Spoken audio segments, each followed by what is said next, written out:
Bueno, buenas tardes. ¿Cómo les va a las regionales que están conectadas? Están faltando algunas, pero bueno, buenas tardes para todos. Hola, hola. ¿Qué tal? Hola, ¿qué tal? ¿Cómo te va? Beatriz de Aedo. Beatriz, ¿cómo estás? Bien. Che, te hago, mira, acá teníamos una sugerencia, no sé si es posible, que vos subas al campus el material antes de la clase, porque para nosotros sería útil, mientras vos vas dando la clase, ya tener acá los apuntes para poder, bueno, ir haciendo acotaciones. Bueno, me parece muy buena tu propuesta, Beatriz. El tema es que el módulo hoy 2, que hoy estamos desarrollando y que hoy vamos a intentar terminar, lo terminé de redactar, confeccionar, armar, compaginar ayer por la tarde. Ni siquiera lo he traído listo a la persona que me está ayudando en esto. Así que imagínate que el módulo 3 todavía no lo tengo, ni el 4 mucho menos. Estoy muy sobre el momento, trabajando y elaborando información que me lleva un montón de tiempo y lamentablemente no es posible lo que me propones, porque si lo tuviera listo ni medio problema, pero lo voy terminando a medida voy preparando la clase y terminándolo, y una ayuda inestimable que tengo de la gente del sistema que me hacen el favor de subírmelo al campus. Así que lamentablemente, si llego a adelantar algo, si llego a terminar algo antes de la clase, lo voy a hacer, pero ya vamos Bueno, a esperar. Bueno, dale, gracias igual. Bueno, gracias, Beatriz. Bueno, entonces estábamos en la clase anterior, creo que lo había dejado marcadito por acá donde terminamos, en la parte de modelos.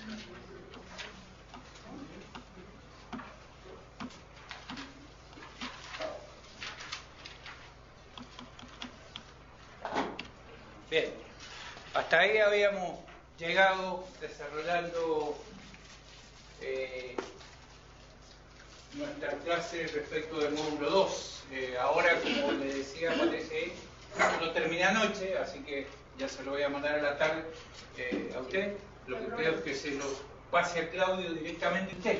Perfecto. Porque no sé si es mi computadora o qué, pero no me permitió pasárselo yo a Claudio porque decía que el archivo era muy grande. Perfecto, yo se lo paso. A Claudio, y él se encarga de subirlo. ¿Ah? ¿Sí? Muchas gracias, Patricia. Bueno, hoy vamos a hablar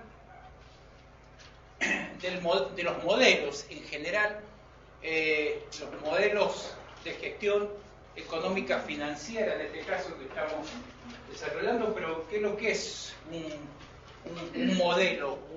Según el diccionario económico, la palabra modelo puede utilizarse en distintos ámbitos y con distintos significados. ¿Alguna vez escucharon hablar del modelo económico de tal o cual, que cierra, que no cierra, que sí? Bueno, eso es un modelo, ¿sí? Puede ser un modelo a escala arquitectónico de un edificio, de una planta, y aplicado a las ciencias sociales, que es la parte que nosotros estamos estudiando. Un modelo hace referencia al arquetipo que por sus características es susceptible de imitación o reproducción. Eso es un modelo. Bueno, nosotros vamos a tratar de ir llevando ese concepto a lo que es nuestro lo hago en la espalda, pero se me complica, ese modelo económico financiero, que hace también referencia a un esquema teórico. El modelo es teórico, ¿sí? Me puede gustar o no me puede gustar el modelo, pero es un modelo. Estoy mostrando algo que puedan verlo todos respecto de esa modelización. Un esquema teórico de un sistema o de una realidad compleja. Imagínense lo que son los modelos económicos, son bastante complejos o con muchas variables o con muchas alternativas. Podemos sacar quizá un modelo económico cerrado, o un modelo económico abierto respecto del exterior, o sea, de lo que estamos tratando de comercializar o estar, comercializar ya un término económico, o estar abiertos hacia o cerrados hacia. Hay los modelos capitalistas son abiertos, ¿sí?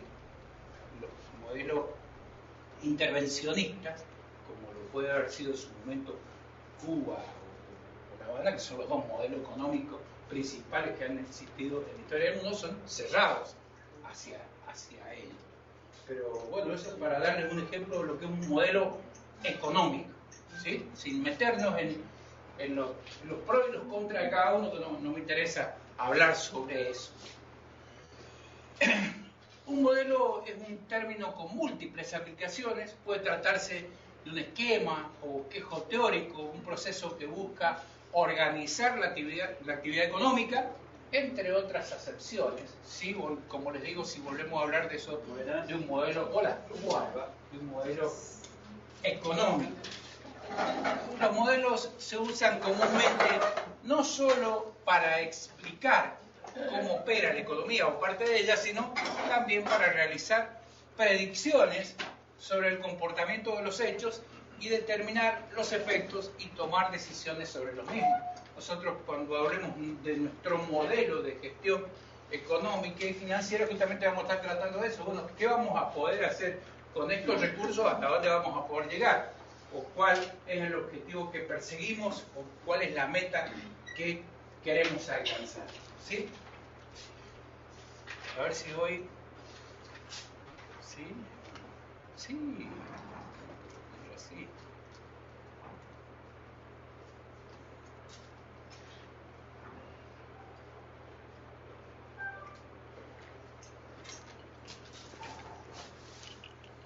Como era la vieja usanza. Ahí está. Bueno, y estamos viendo estas características de los modelos de gestión económica financiera. Un modelo puede constituir una representación de aspectos, ya sean generales, completos, debe ser universal el modelo, no podemos dejar nada afuera, ningún aspecto, ninguna actividad, ningún objetivo, no podemos dejarlo fuera del modelo, si no dejaría de ser modelo, dejaría de ser esa imagen completa. Un modelo puede construir una representación de aspectos ya sea generales o más específicos, puede tener un papel normativo. El modelo me dice qué es lo que tengo que hacer, qué es lo que debo hacer, me dice cuáles son los pasos, cuál es la legalidad de eso que tengo que hacer, que tengo que aplicar. Por ejemplo, cuando hablemos de presupuesto, ese modelo que está aprobado mediante una ley, me va a decir qué partidas puedo convertir en qué partidas y cuáles no puedo convertir en tales. Por ejemplo, si a mí se me ocurre con una partida autorizada para construir una escuela, se me ocurre contratar personal, no voy a poder hacerlo. La misma normativa me lo está impidiendo, me dice, estas partidas no son transformables, estas partidas tampoco son transformables. ¿Se entiende el ejemplo? Sí. Bien. Puede tener entonces un papel normativo, puede tener un papel descriptivo, si es un modelo. Está hablando en un detalle complejísimo, completo, que vamos a ver ejemplos después, que se refiere a cómo funciona teóricamente ese sistema. Ese económico estaría de más, ese sistema, porque lo que estoy hablando es para todos. En términos metodológicos, un modelo ocupa una posición intermedia entre la realidad y las teorías. ¿Sí? Un modelo está ahí, me está mostrando parte y parte de la realidad y parte de lo que hemos armado mediante la teoría de ese modelo en sí. ¿Se entiende? Bien, y vamos a leer algunas opiniones, a ver cómo era, a ver si lo podemos hacer, de diversos autores, que bien que el tecnológico estoy hoy. Eh,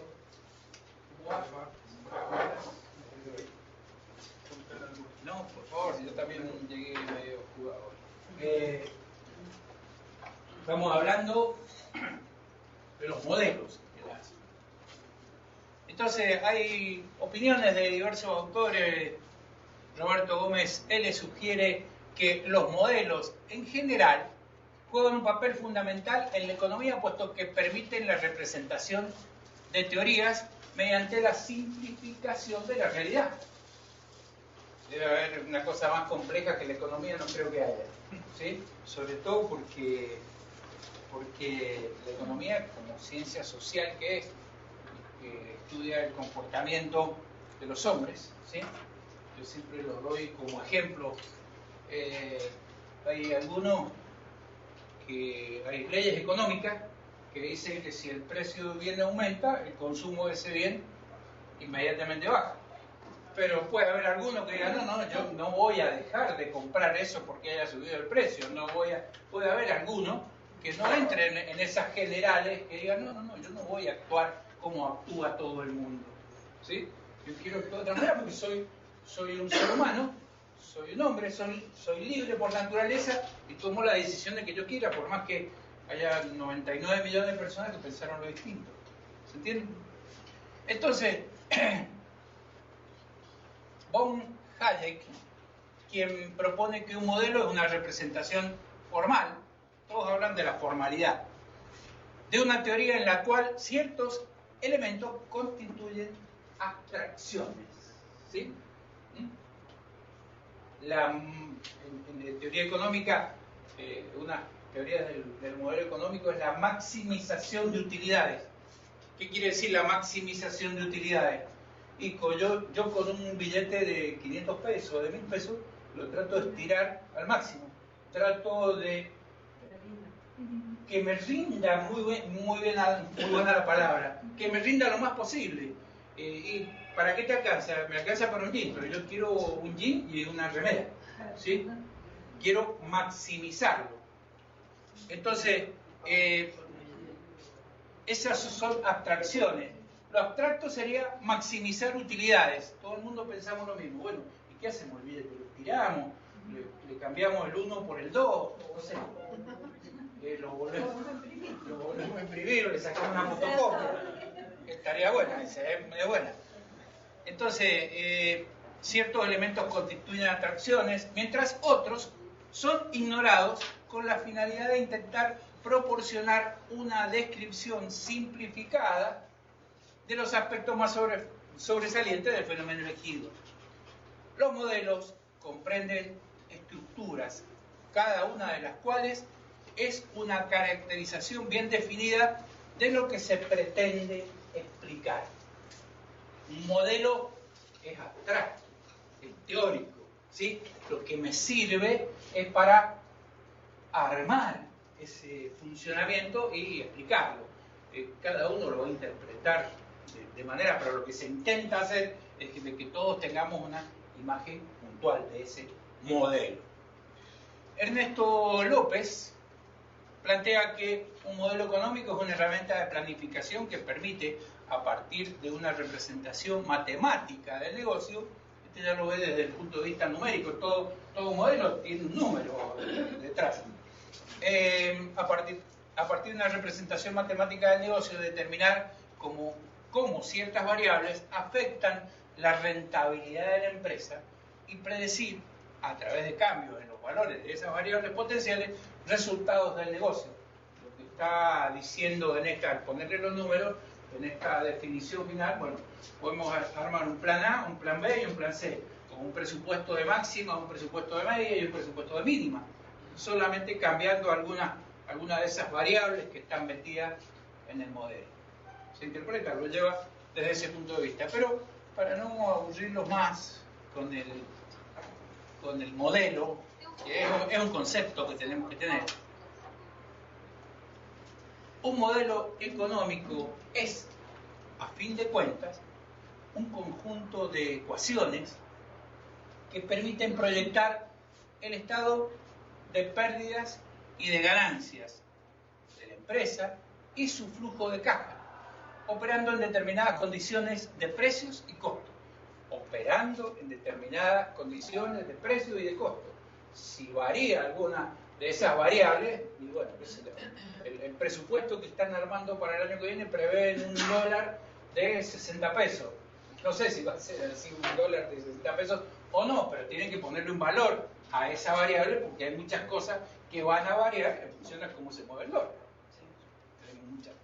Entonces, que permite proyectar un estado de ganancias y pérdidas de la empresa, su flujo de caja, operando en determinadas condiciones de precio y costo. Los modelos económicos nos ayudan a tomar decisiones, y medir sus riesgos al permitir simular los posibles resultados de las decisiones a tomar, sirviendo también para predecir el impacto de los cambios en el entorno, en la capacidad de la empresa para cubrir sus compromisos y pagar sus obligaciones. Fíjense que en esta definición, resumen, estamos hablando de algo que ya hemos hablado y que vamos a volver a hablar en el módulo 3, que es el tema de lo económico y lo financiero, ¿sí? Si yo hago un modelo económico presupuestal y quiero saber si voy a poder pagar mis obligaciones el próximo año, lo voy a hacer mediante un presupuesto financiero.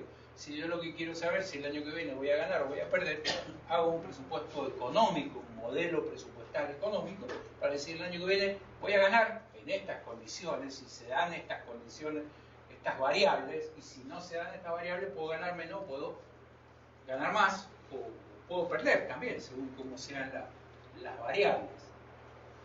¿Se entiende el concepto que quiero?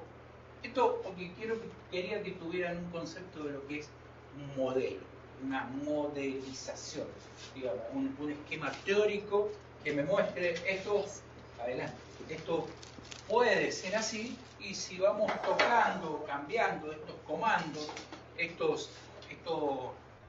estas variables, puede llegar a ser este mismo modelo convertirse en esto, puede convertirse en esto.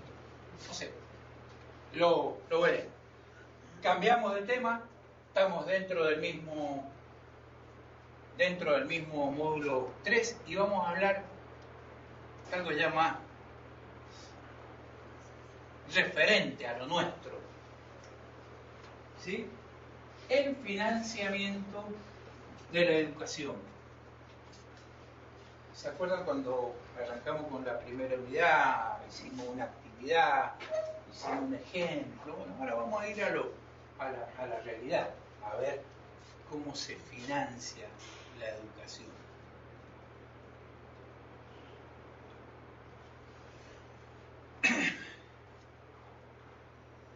A ver, quienes estén en lo administrativo y en lo financiero no me van a dejar mentir en esto que estoy afirmando acá.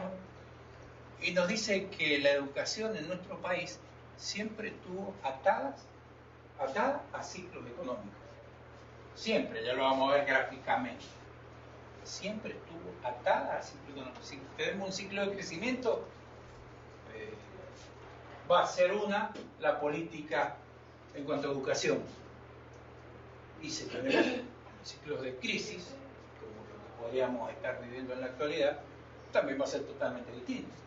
Y eso va a repercutir en los salarios de los docentes, de los no docentes, en la inversión que haga el Estado. Estamos hablando, por supuesto, de la educación pública, ya sacamos el privado de encima, ¿de acuerdo?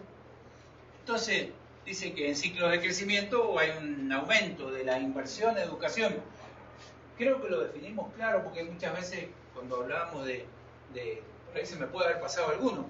Yo creo que la educación es una inversión, no es un gasto. Hay muchas veces que van a escuchar el gasto en educación. No, pará. Es una inversión. ¿Por qué? ¿Y cuál es la diferencia? A ver si ustedes o alguno de los chicos de las regionales, para no me he olvidado que están ahí,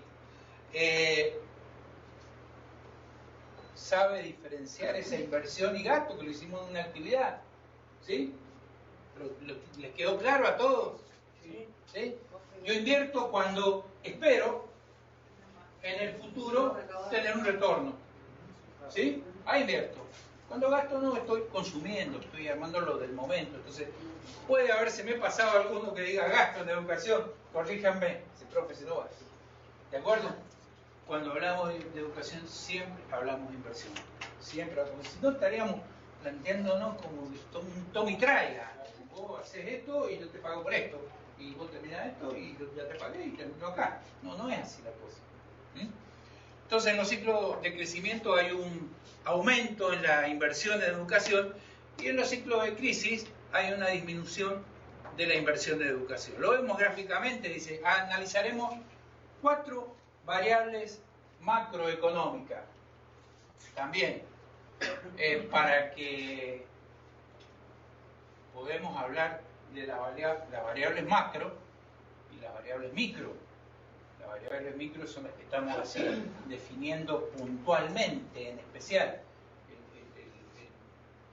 Un montón de ejemplos, no quiero meterme ahí. Cuando hablamos de la variable macro, hablamos de todo lo que influye. ¿Sí? Por ejemplo, entonces ahí les he puesto, miren el trabajo que me he tomado de ponerle en rojo, en celeste. En rojo veremos la tasa de inflación anual. ¿Qué fenómeno macro más grande que ese? Lo sufrimos todos y cada uno de los que estamos ahí, los que están allá y el resto del país también. ¿Sí? Sufrimos la inflación anual. Es un fenómeno macro, lo sufrimos todos. La definición de inflación dice aumento general de todos los precios de la economía. Eso es la definición de todos los precios de la economía. Recuerdo que en los 90, no, en el 2000, tomé unas horas de economía, no me acuerdo. Y justamente los chicos que venían a la clase, que venían de 10 años sin inflación, decían, pero ¿cómo? Si aumentó el precio de esto y eso se mantuvo, ¿eso es inflación? No, no es inflación. Inflación es cuando hay un crecimiento generalizado de todos los precios, por eso se llama inflación. Tenemos caplano así y de repente se empiezan a inflar. Es el fenómeno de la inflación es de todos los precios de la economía. Ustedes me van a decir, pero los anillos de brillante no han aumentado ahora tanto como aumentó la leche. Y seguramente, porque la demanda de los anillos de brillante no va a ser la misma que la demanda de un bien de un de consumo, pero están los dos bienes, un extremo y el otro, están sujetos a inflación, al fenómeno inflacionario. De un aumento y que un aumento será un tema de demanda o no, pero cuando hay inflación es el aumento generalizado en el nivel general de precios. Todos. Por eso, mejor variable macro que vamos a analizar esa. Veremos la tasa de inflación anual. En celeste les he puesto la tasa de crecimiento del PBI. ¿Concepto de PBI? Todos tenemos un concepto de PBI, pero Producto Bruto Interno. Pero ¿qué es lo que sería así para decirlo en gaucho, en criollo? ¿Qué sería el PBI? ¿Si cosechas? ¿Sí? Puede ser parte, sí. Pero en general, yo para ejemplificárselo, ¿qué es el PBI? No le voy no soy el mejor economista del mundo y si no, no estaría acá. Pero digo esto como a modo de ejemplo para que lo entendamos todo. El PBI es lo que produce ella, más lo que produce él, más lo que produce, todo lo que genera a lo largo de un periodo de tiempo. Supongamos un mes, si somos empleados, producimos cada 30 días y cobramos y seguimos. Más lo que produce ella, todo lo que estamos acá, más todo lo que está en la regional, más todo el resto del país. Todo. Y usted me dice, profe, ¿cómo hace para medir? Y son estimaciones, la inflación no puedo decir exacta. Si la inflación la dice uno, va a ser una. Y si la inflación la dice otro, va a ser otra. Y estamos hablando del mismo hecho. ¿De acuerdo? Bueno, con la tasa de crecimiento del PBI también se mide, el Producto Bruto Interno se mide, pero en definitiva, ¿qué es lo que es? Lo que producimos todos los que integramos la población activa de un país, la suma, el valor agregado de lo que produce cada uno de los que integramos esa comunidad. ¿De acuerdo? Bueno, acá estamos hablando del PBI nacional. ¿Cómo creció el PBI? La tasa de crecimiento del PBI. Bueno, incluso también lo van a ver, ha habido años en que el PBI decreció, ¿sí?, respecto del año anterior. En negro le hemos puesto la presión tributaria, eso que no hace falta que les explique mucho. La sufrimos todos los días, es más o menos como explicarle la inflación, ¿no? La sufrimos mucho, la presión tributaria que puede ser de los tres estamentos del Estado, municipal, provincial, nacional, ¿sí? Pero es lo que, como nos tiene ajustado el Estado respecto del pago del impuesto. Y al final, en crema, no sé si el color es, no sé si es daltónico o no, pero no me salió otro nombre para ese color que el crema. No sé si un amarillo tampoco. El crema es el gasto público consolidado. ¿Qué es lo que es el gasto público? Todos decimos la inflación, es la inflación. No, pero conceptualicemos. El gasto público es todo lo que gasta el Estado. ¿Sí? Eso es el gasto público. Todo lo que gasta. Y está incluido la inversión en educación en ese gasto público. Lo que pasa es que lo estamos analizando como gasto. Pero no es que excluimos la inversión como gasto, todo lo que eroga el Estado, todo lo que sale del Estado. Entonces, esas son las 4 variables, acuérdense los colores, se los he puesto resaltado abajo, variables macroeconómicas al periodo que vamos a analizar, que está bastante bueno porque 2005-2017, quizá estamos en 2019, no están quizá todos los datos, es a través de un estudio que ya se lo he puesto ahí del CIPEC, pero fíjense, ¿cómo eran? A ver, bajemos, vamos a ir al viejo truco.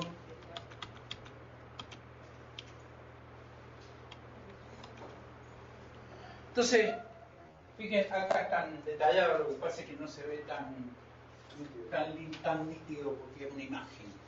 Entonces, fíjense, ahí en rojo tenemos la tasa de inflación anual. Acá tenemos los porcentajes, nos habla de un 40 y tanto, 43, 44, para el año 2015-2016, ¿sí?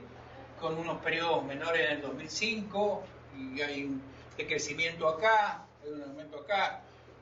No está el 2019, que seguramente es que tendría que bajarlo, bueno, pues la podemos ir bajando acá. Entonces, ahí tenemos también la tasa de crecimiento en celeste. Fíjense que hemos tenido periodos de crecimiento, y de crecimiento lo vamos a leer por las dudas que cuando hagamos el análisis, dice los años pares y los años impares. No tiene nada que ver, los años pares y los años impares. Es como funcionó la economía en esos periodos. No es que porque sea par decrecemos y porque sea impar aumentamos, no tiene nada que ver eso. Lo han escrito. Bueno, en negro la presión tributaria, ¿sí? Qué raro, la presión tributaria siempre aumenta. Siempre, no pega ninguna bajada como el PBI. Y arriba, que era el crema, el gasto público también. El gasto público siempre va aumentando, siempre va creciendo. Lógicamente, que acá están, si bien estamos poniendo el tema de la tasa de inflación, acá estamos comparando, ¿se acuerdan lo que les expliqué de la moneda constante? Y a los efectos comparativos no podemos hablar de un precio, el gasto público. El gasto es un precio, un valor, ¿sí? Seguramente que el gasto público tiene crecido mucho más en valores nominales que en eso, pero esto está armado para comparar, para que sea comparable. ¿Se entiende lo que quiero decir? Bien. Esto es lo que nos está mostrando esas variables económicas para el año 2005 al 2017. Quiere decir que con esta variable económica, ¿qué pasó con la inversión en educación? Y, lógicamente. Y estuvo también atada a la afirmación principal de que ocurre que nuestra inversión en educación está atada a estos vaivenes de la economía. Y no me parece muy lógico eso. No debiera ser así. No quiere decir que no pueda ser así. Es así. Pero no debiera ser así. ¿Sí? Tendría que estar fuera de eso. ¿Sí? Que podamos parar hay unos análisis que no he tratado ni de meterme, porque también soy como ustedes, empleado, de la pérdida del poder adquisitivo, de un montón de cosas que traté de meterme porque si no iba a ser para la... Nos vamos a poner a llorar todos. Nos vamos a poner a llorar todos juntos. No tiene sentido, pero parte de la inversión en educación va a parar a los bolsillos de ustedes, no a los bolsillos, a la cuenta del banco de ustedes y mía, ¿de acuerdo? Pero ¿por qué tiene que estar sujeto a variables de la economía? Le hago una consulta, ¿no está sujeto al PBI? ¿No es un porcentaje directo del PBI? Ya lo vamos a analizar un poquito más adelante.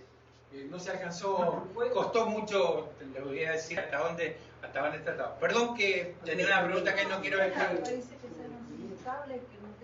Pero seguro que sí, seguro que sí. Lo único inestable somos nosotros. Siempre.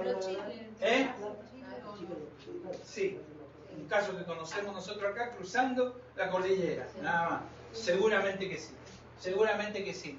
Yo siempre cuento un chiste que dice que cuando yo estaba armando la creación, hablaba con San Pedro y le decía a San Pedro, y le vamos a poner cobre a los chilenos y ponerle cobre a los argentinos. Y le vamos a poner llanura a los americanos, pero ponerle también llanura a los argentinos. Y le vamos a poner plata a Bolivia y poner plata a los argentinos. Entonces le dice San Pedro, pará, dice, ¿qué te pasa con los argentinos que siempre le tiras a uno y a los argentinos? Dice, esperate que le pongan a los argentinos encima, va a ver el lío que se arma. Yo creo que muchas veces pasa por nosotros. Yo siempre he dicho que es una cuestión dirigencial en este país, lo que nos dirige. ¿Vos me querías preguntar algo? No, quería contar que hace unos años atrás, varios años atrás, la educación estaba atada a un porcentaje de PBI, creo que era el 6%. Sigue vigente, ya vamos a llegar, ¿qué es lo que me dijo él? 6% del PBI, pero Bien, no está bueno, vigente. está vigente, que no se cumpla otra cosa,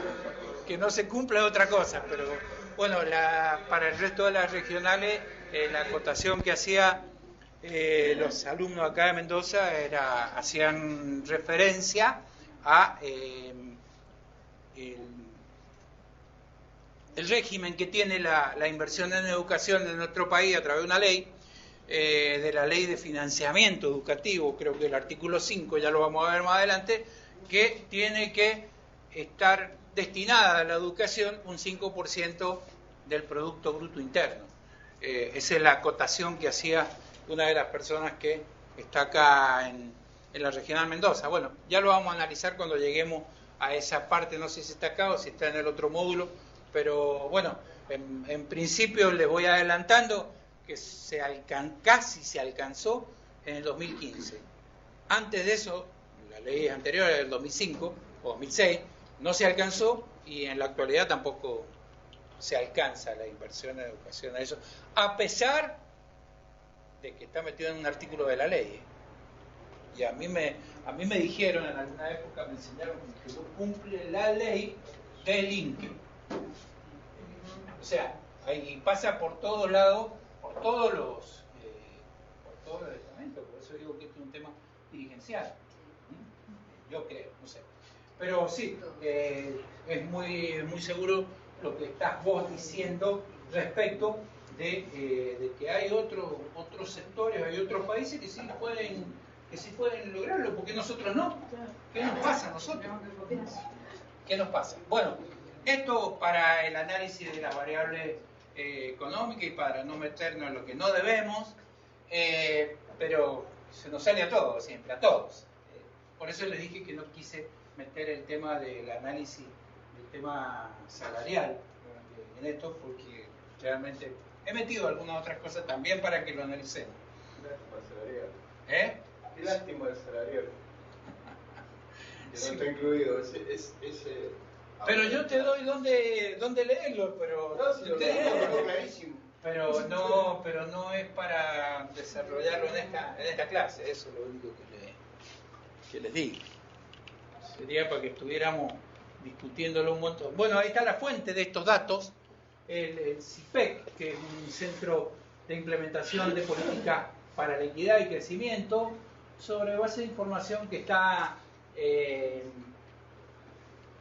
realizada por el Ministerio de la Nación. El CIPEC es un órgano apolítico que muestra la información real.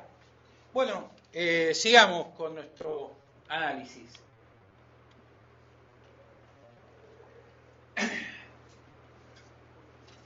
Dice que la expansión de políticas activas por parte del Estado se tradujo en un aumento de la presión tributaria.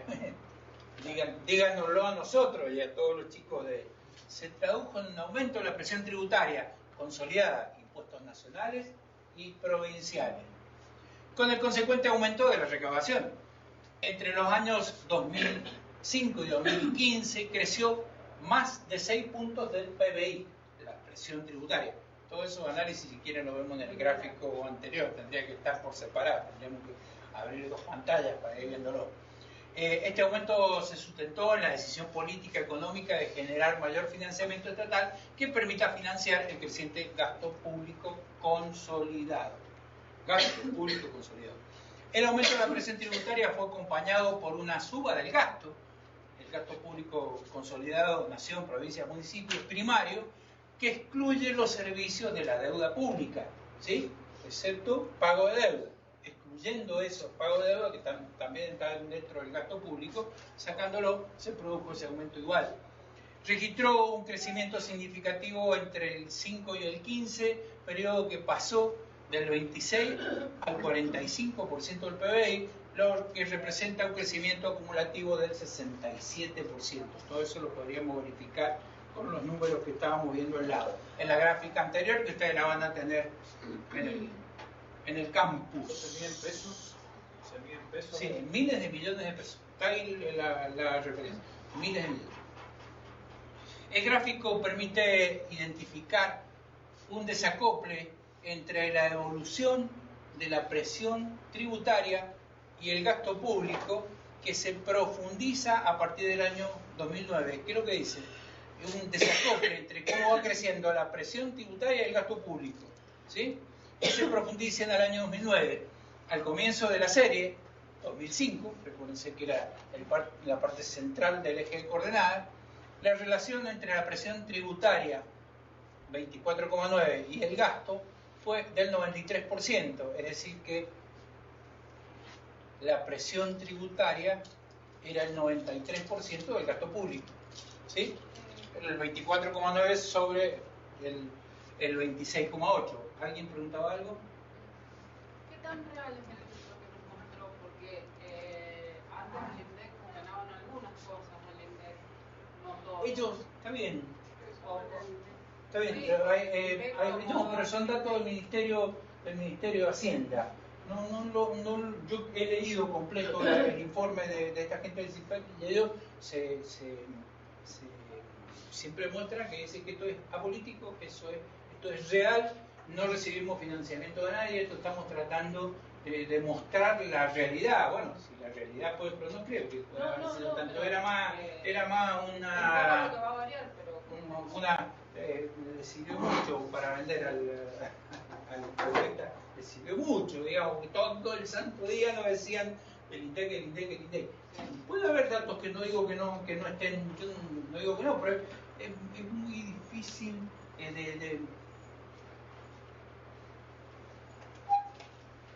como les decía, no de demostrar, pero como les decía recién, yo mido la inflación por el aumento del pan y la leche, me va a dar un valor.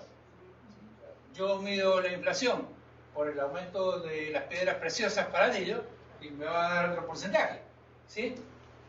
Pues para medir la inflación no puedo medir todos los bienes de la economía, porque los bienes de la economía son infinitos.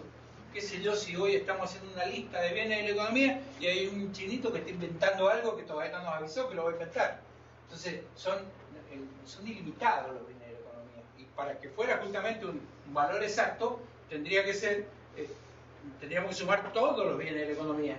Pero bueno, para los efectos de armar este modelo, el mismo INDEC toma una serie de productos, y bueno, según cómo sea la serie de productos que me base para un lado o para el otro, para el lado del anillo de perla o para el lado de la leche o el pan, y va a ser distinto el valor que me va a dar. Yo no podría decirte, creo que más tenés que confiar en la gente que está elaborando esos datos que en lo otro. Normalmente, ¿quién elabora el modelo? No, el modelo. ¿Quién dispone de que ciertos materiales, equipos, digamos, va a estar ahí adentro? O productos, materiales, va a estar ahí. Espérate, pero estamos hablando de dos cosas distintas. Una cosa es el modelo y otra cosa es cómo elaboramos el índice. ¿De acuerdo? ¿Quién dispone cómo elaborar un índice o qué valores de qué producto meter ahí en ese índice? Y si el INDEC, puede ser lo determina el Instituto Nacional de Estadística y Ciencias. Bien. Entonces, volvamos acá. La relación entre la presión tributaria del 24,9 y el gasto del 26 fue del 93%, es decir, que solo se recaudaba, por vía de los impuestos, el 93% de lo que se gastaba. ¿Sí? A partir del 2009, el gasto público comenzó a crecer a una velocidad mayor que la presión tributaria, digamos. Disminuyó la presión tributaria. Si el gasto público fuera destinado totalmente a la población completa. Algunos trabajarán en una obra pública, pero en definitiva lo que está haciendo el Estado es, o el circuito económico va saliendo de un lado y va entrando al mismo lugar. Entonces, si bien creció el gasto público, comenzó a crecer de una manera más veloz que la presión tributaria. Por lo tanto, hubo una disminución de la presión tributaria. Ustedes me van a decir, yo no la noté, profe. No, pero sí, creció más el gasto que esto. ¿De acuerdo?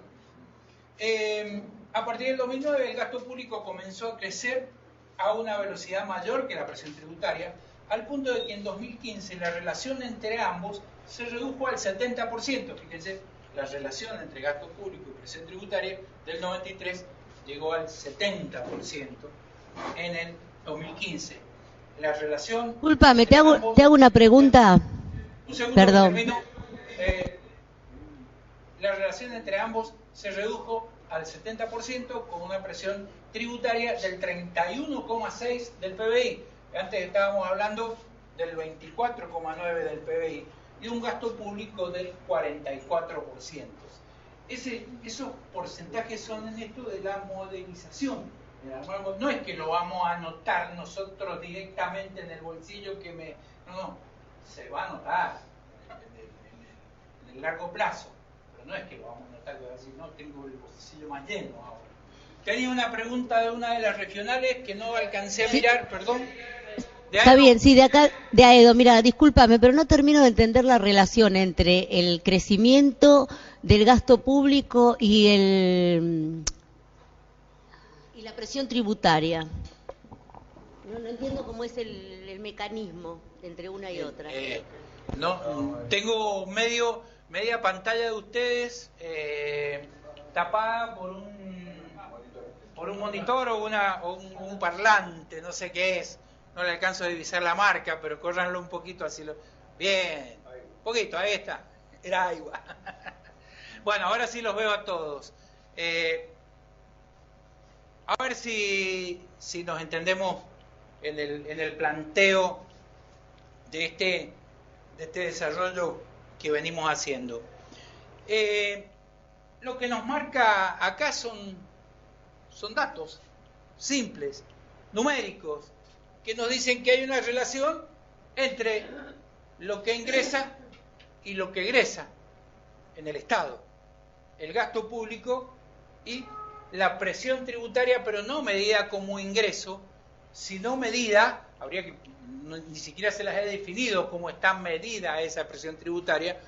Sabemos que la presión tributaria es el impacto que tenemos nosotros de cómo nos están apretando con los impuestos y con los servicios.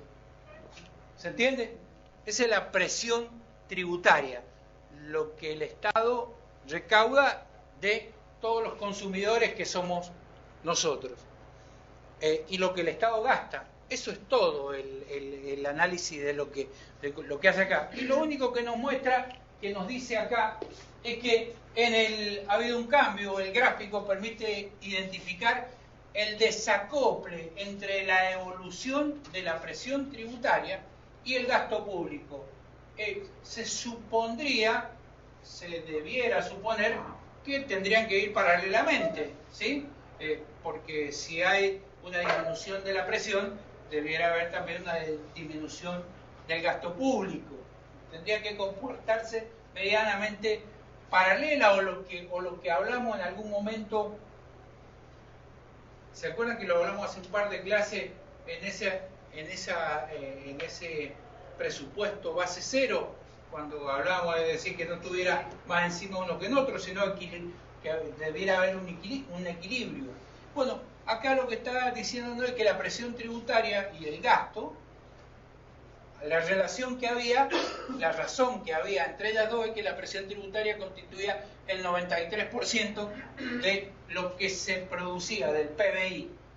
Es decir, que solo se recauda por vía de los impuestos el 93% de lo que se gasta. Profesor. Un segundo, ¿no? que le Sí, estoy... sí, así no se nos confunde, No, discúlpenme. sí, A partir del 2009 el gasto público comenzó a crecer a una mayor velocidad que la presión tributaria, al punto de que en 2015 la relación entre ambos se redujo al 70%, con una presión tributaria del 31% del PBI y un gasto público del 44%. Lo único que le estoy diciendo acá, no sé, que la parte que no tendrías que ser más específica en tu pregunta, no sé quién fue, si fue Beatriz de Aedo, en que hay un cambio, hubo un cambio de acuerdo a estas mediciones entre lo que ocurría en el 2009 y en el 2015. Eso es todo, Beatriz. Gracias. Pregunta? Sí, gracias. Bien, por acá tenía una pregunta, vamos a hacer caballeros. Sí, no, lo que yo quería... Fuerte, así se escuche, no tengo... Sí, no, para entender mejor, que, o sea, supuestamente el Estado, al recaudar más con la presión tributaria, tiene más dinero para poder hacer gasto público. Así sería. O sea, que sí hay una relación. Digo, Sí, por lo que ella preguntaba. sí hay una relación, sí hay una relación. Pero Lo no que siempre lo que va- está mostrando acá es Desbalance. que esa relación Claro. fue a partir de ciertos años fue creciendo. ¿Qué sé yo? Hoy todo el mundo, no sé los números exactos, pero seguramente que hoy hemos tomado más endeudamiento, ¿sí? Seguramente que tenemos que pagar más de lo que estamos, digamos, en atención de la deuda, y eso de dónde viene, de dónde sale, también de la recaudación de la presión tributaria. A ver si lo entendí. Perdón, que tenía primero, voy tratando de, les voy a tener que dar un número. No, yo la duda que tenía es con qué se cubre ese gasto público, además si hay un desfasaje. ¿De dónde sale el FMI? Emisión monetaria, una. Endeudamiento. FMI. Bien, tomamos.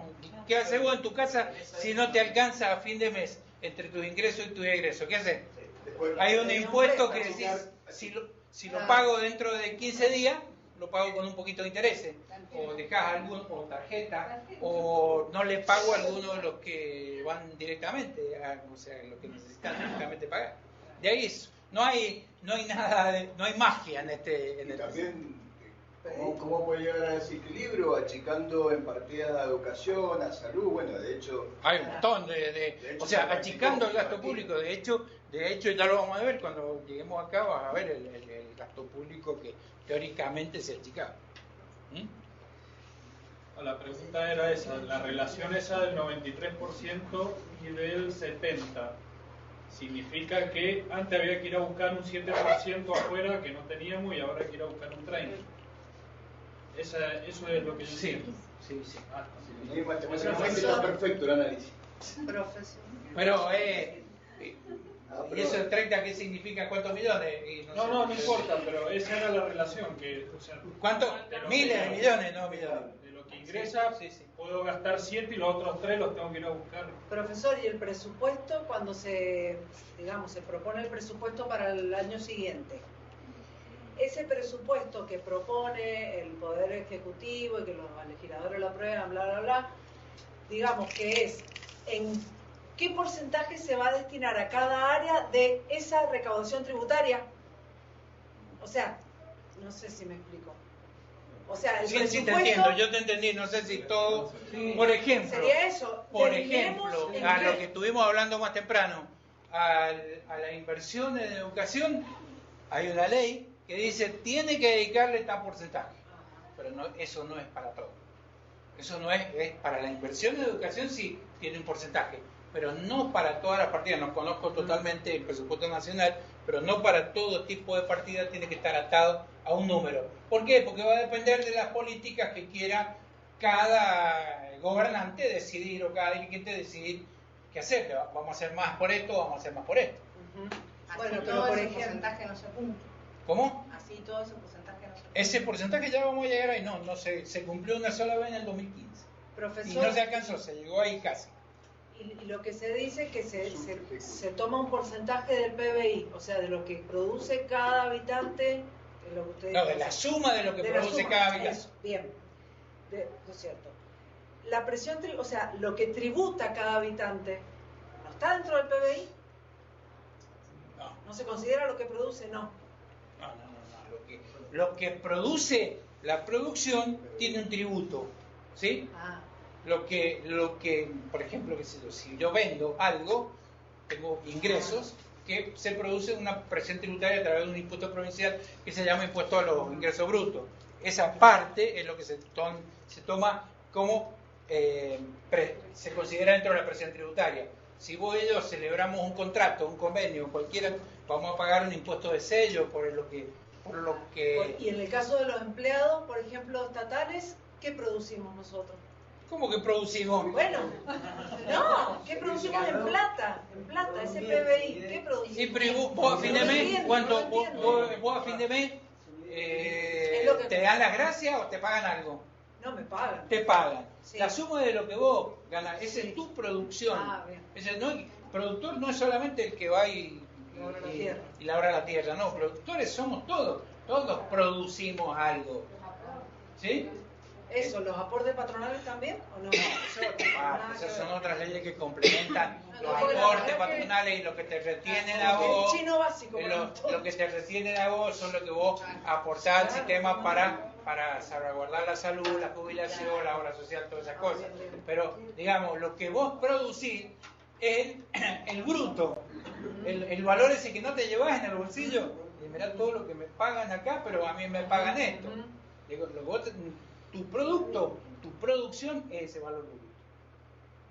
¿De acuerdo? Sí. ¿Y el impuesto a las ganancias dónde va a parar? Es un tributo. Presión El- tributaria. Es un tributo, es un impuesto. ¿Sí? El cigarrillo, todo lo que consumimos. Los internos, lo que estás hablando vos del cigarrillo, los impuestos internos.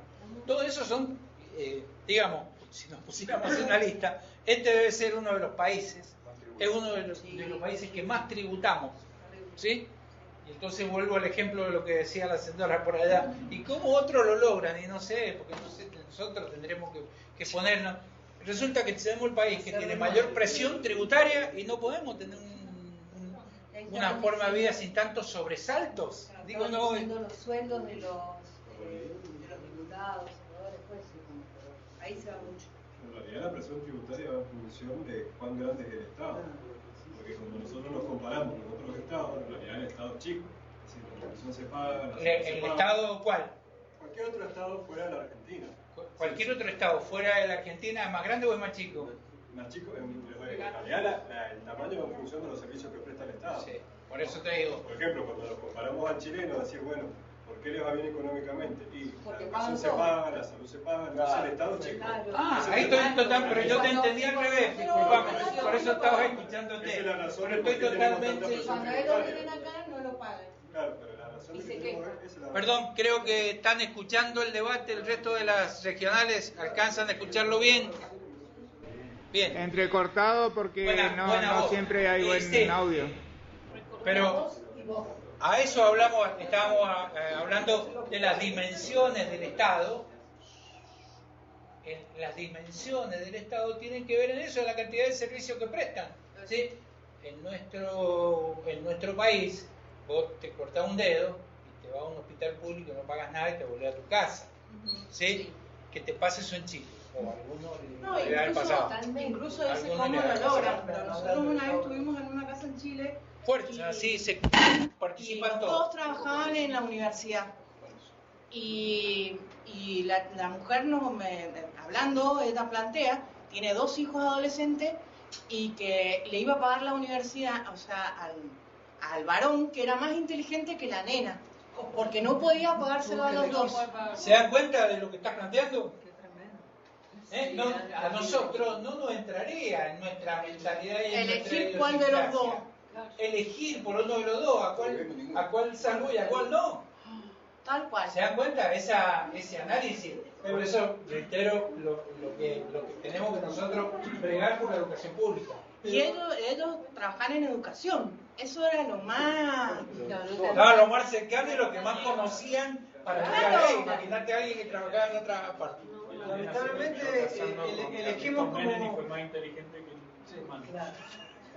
No, digo, lamentablemente elegimos como modelo económico, siempre, no sé, hablan todo en Chile, pero resulta que no es así, entonces. No, yo creo que no es tan cierto. Yo realmente, conociendo como he ido, creo que no es tan cierto. Tienen muy buena prensa. Creo que no es tan cierto. Yo digo, si alguna vez me toca, no sé, a ver, alguna desgracia, qué sé yo, ser extremadamente pobre, o ser, qué sé yo, un condenado, ir a parar una cárcel, ¿sí? Me gustaría que fuera en Argentina. Lo digo con toda sinceridad. Me gustaría que sea, que me parece que debe ser más fácil ser pobre en este país que en otros países. He visto mucha miseria, pero miseria, al punto de decir eso. ¿Qué elijo? Este es el más inteligente y el menos inteligente.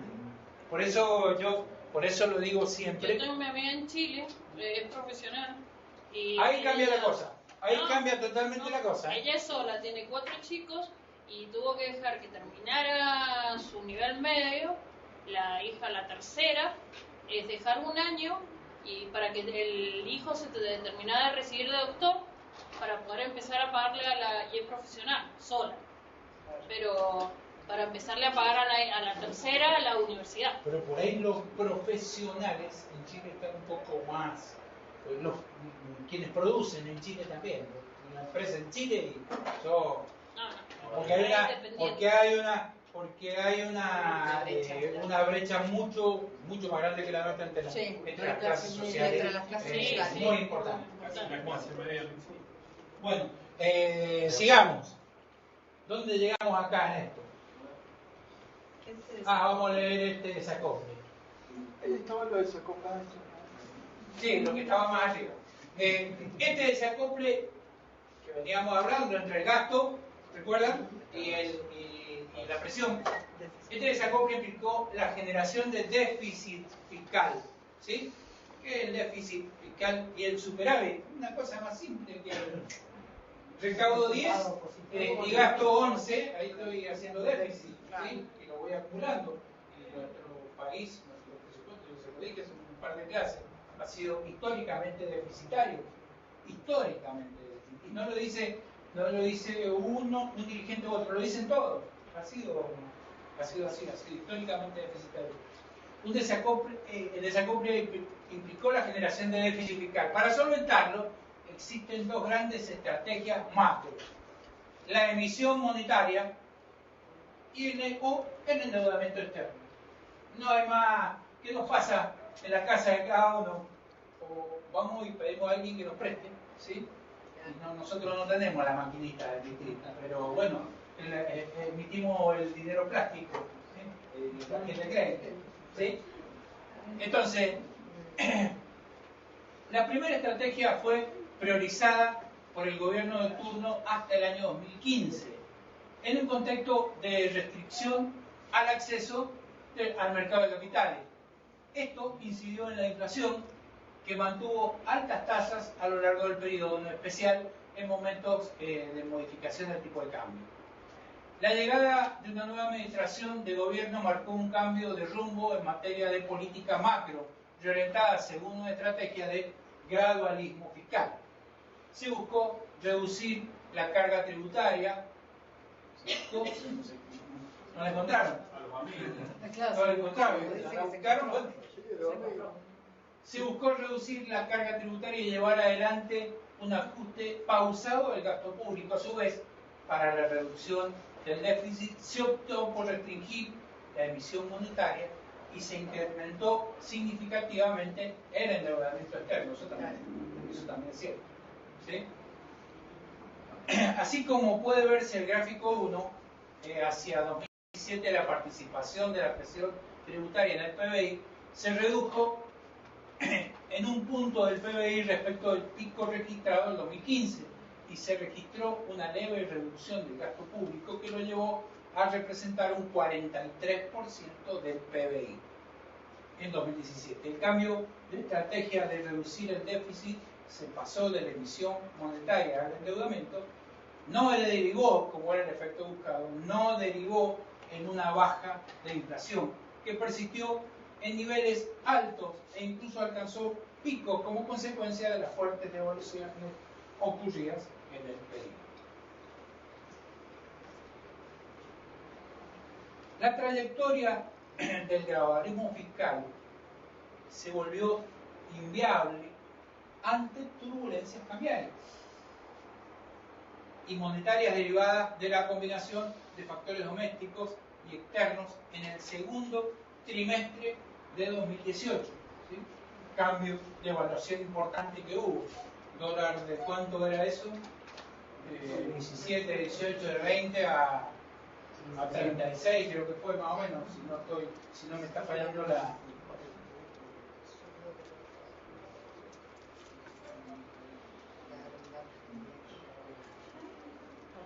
Sí.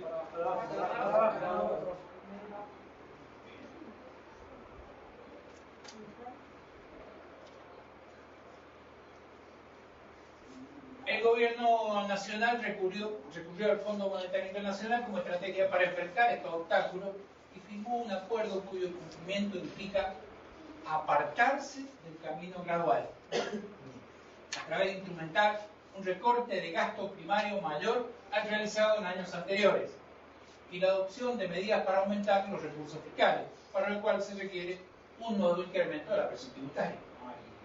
Como les decía yo, en casa, ¿qué hacemos si no nos alcanza hasta fin de mes? Y vemos cómo hacemos para llegar mediante recortes, mediante posponer pagos, ¿sí? Pasarlo para... Esto lo vamos a pagar con el cobre de aguinaldo. ¿Sí?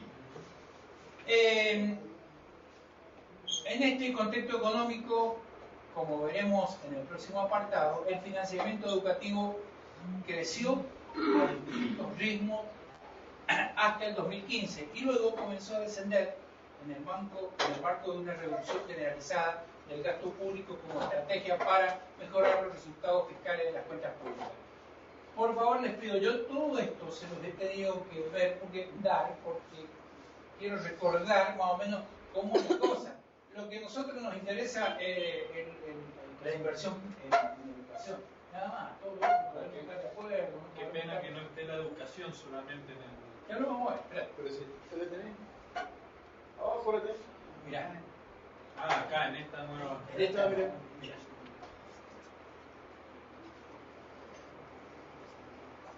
No me la voy a jugar a perderlo.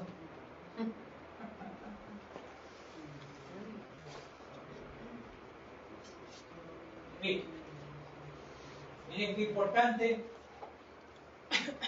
el análisis que les hace acá gráficamente. ¿Se acuerdan los colorcitos? Acá ya no me dio el tiempo para poner, tuve que poner los colorcitos que tenía el gráfico nomás. Y bueno, acá lo que estamos hablando es inversión consolidada en educación. Pone bien el título, mal la referencia, dice gasto. No, gasto no, inversión. ¿De acuerdo? Entonces, ¿por qué el celeste y el rojo? Fíjense, el rojo es la educación que eroga, la inversión en educación que eroga la nación. Perdón, excelente. Y el rojo, el que erogan las provincias. ¿Sí? Profe, ¿por qué esa diferencia tan importante? Hagamos un poco marcha atrás, los que somos más antiguos, para no decir viejos. ¿Cómo era la educación en nuestro país unos años atrás? Principalmente, ¿sí? Entonces llegó un momento en que hicieron un cambio importante y que dijeron toda la educación inicial, o sea, preinicial, inicial, primaria, media, hasta el universitario, ¿sí? La atienden las provincias. ¿Cómo hacen las provincias para generar todo eso? Bueno, mediante transferencias que vienen de la nación. No quisiera equivocarme en cuanto al término. No son regalías, es coparticipación federal de impuestos. Coparticipación federal de impuestos. Es decir, el Estado Nacional recauda el IVA, ¿sí? Lo coparticipa a las provincias. ¿Cómo lo coparticipa? Bueno, hay una escala así que dice Mendoza, tal porcentaje. ¿Sí? ¿Es fijo o es variable ese porcentaje? Es fijo. Sufre algunas modificaciones, pero acá, cuando llega acá abajo, llega al 100% en todas las jurisdicciones. O sea que si le aumento a uno, le saco a otro. ¿Qué se tiene en cuenta para el porcentaje? Mira, es de los 80, no podría decirle, hasta ahí no llego. Tendríamos que estudiarlo y no es la finalidad de esto.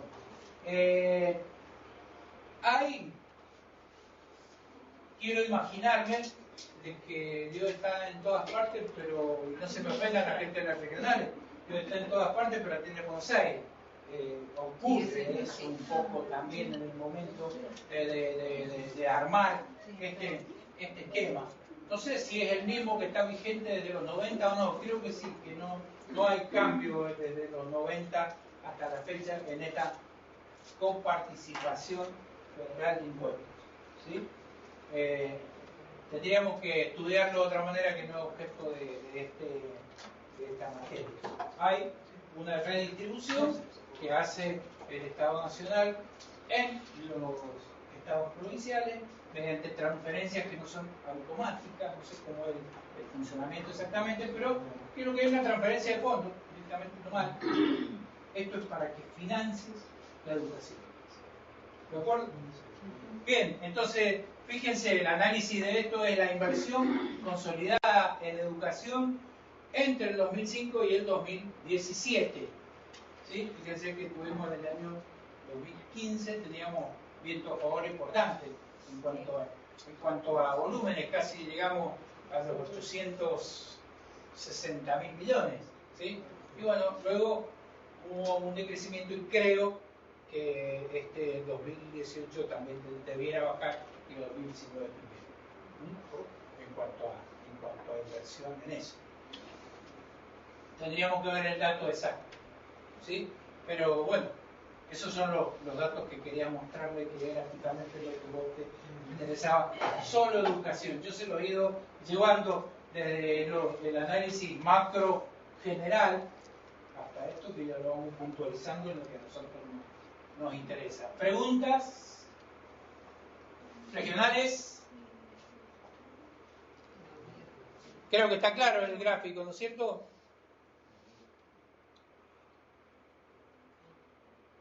Sí, profe, clarísimo. Más o menos, siempre va a haber temas. ¿Cómo? Más o menos, porque por ahí me quedaba pensando de que usted hablaba de una disminución en cuanto a recaudación y demás, y nosotros empezamos a tributar de unas tarifas que eran en pesos a tarifas en dólares.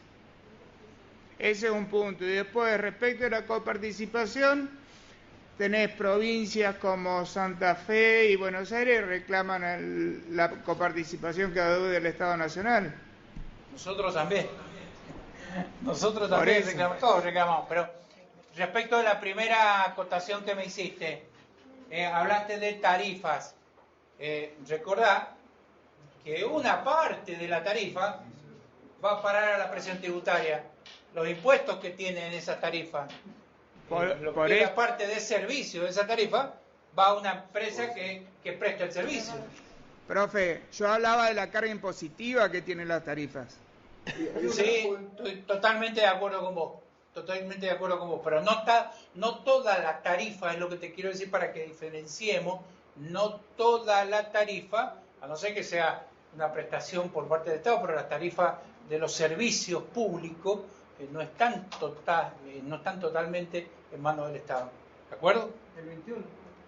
Justamente por eso están dolarizadas. La presupuestación del IVA. ¿Cómo? Que justamente por eso estaban dolarizadas. ¿Sí? Sí, lo entiendo, pero lo que te quiero ejemplificar, porque me da la impresión, es que una parte de la tarifa influye en la presión tributaria, el impuesto que cae sobre tal o cual tarifa, ¿sí? Pero la otra parte de esa tarifa va a parar a la empresa prestadora. ¿Estamos?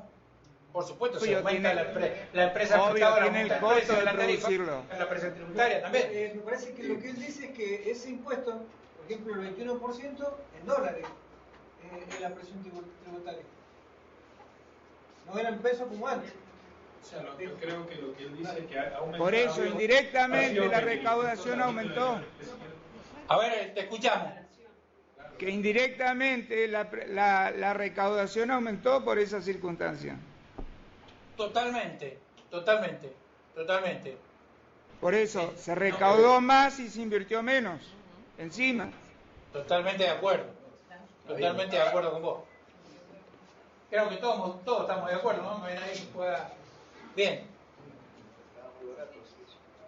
Seguimos con el tema gráfico, ¿se entiende? ¿Sí?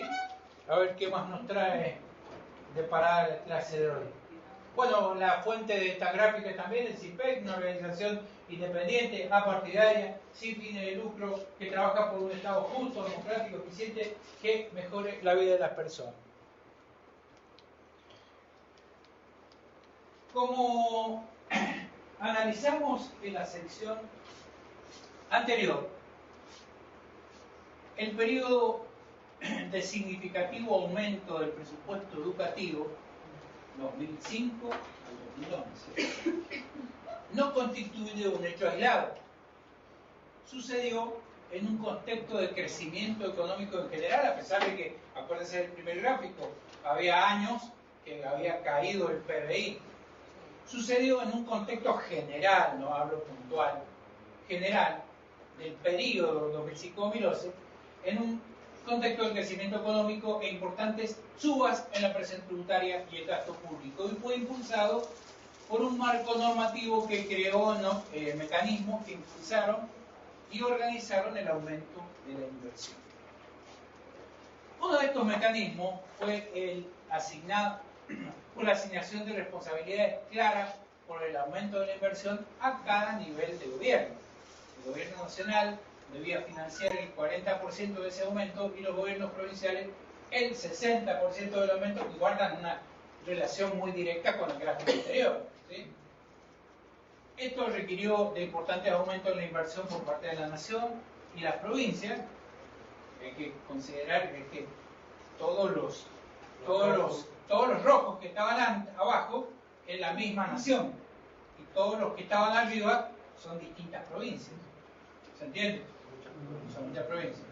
Esto requirió un importante aumento de la inversión por parte de la nación y las provincias, tal como puede verse en el gráfico 2. Entre el 2005 y el 11, la nación aumentó la inversión educativa en un 109% y las provincias en un 76%. Estamos hablando del conjunto de las provincias. ¿De acuerdo? A partir de 2011 se inicia una etapa de estancamiento de la inversión educativa, con tasas de crecimiento menores y cierta oscilación que acompaña el ciclo económico y perdura hasta el 2017 incluido. En este último periodo se registra un salto en este último periodo se registra un salto en 2015, todo esto está explicando el gráfico que vimos recién, coincidente con un año marcado por la contienda electoral, en el que la nación registra un aumento del 10% interanual de su gasto educativo y las provincias uno del 11%. Fíjense, a ver, eso que vimos del 2015, a ver si lo alcanzamos a ver acá en la gráfica.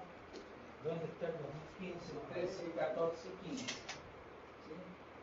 Justamente el que habíamos analizado. ¿Cuánto, Lea, usted que ve? Millones. Miles de millones. Y en la nación 226.000.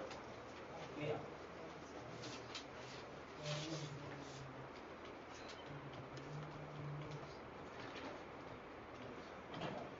Esto es análisis gráficos.